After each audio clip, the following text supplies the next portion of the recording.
Putol muna tayo ng formika mga busing. Preparasyon natin para doon sa gagawin nating office table cabinet.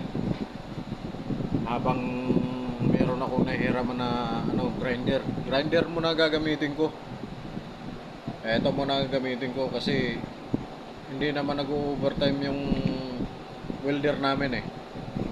Yan. Iniram ko muna para bukas pag nagputol ako ulit, cutter naman ang gagamitin ko. Wala kasi akong sariling grinder. Mas priority kasi doon sa sa site yung mga gumagawa ng halimbawa sa tiles. Kaya hindi pwedeng kunin ko yung grinder nila. Siyempre sa carpentry ako eh, kaya mas priority yung mga mason. Okay mga boss, tabas muna tayo, puro tabas lang, tabas ng tabas.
Yan yung mga bossing.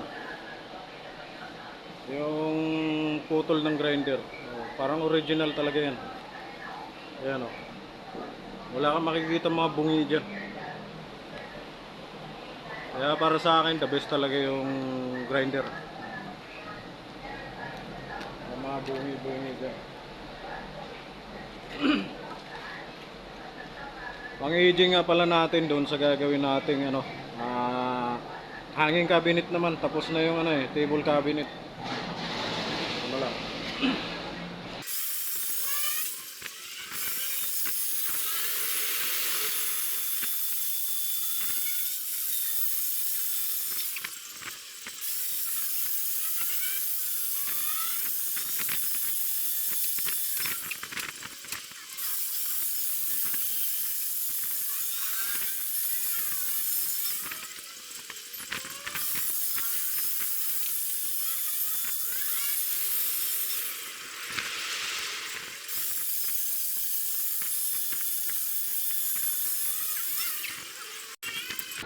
Puro pang-aging muna yung pinutol natin mga busing.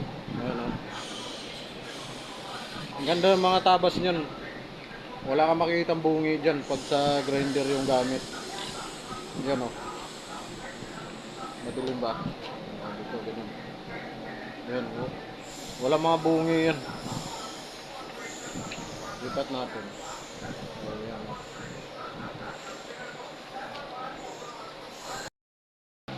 Ito na yung mga gawa natin mga boss, mga aging. Ayan o. DIY na aging. Ito may bungi ito, ano to yung sa gilid to pinagputulan ng cutter. Pero ito yung mga pinagputulan ng grinder. Kahit saan dyan, wala ko kayo makitang bungi dyan. Para mga original pa rin. Kaya the best talaga yung grinder. Wala pong mga bungi yan. Yan.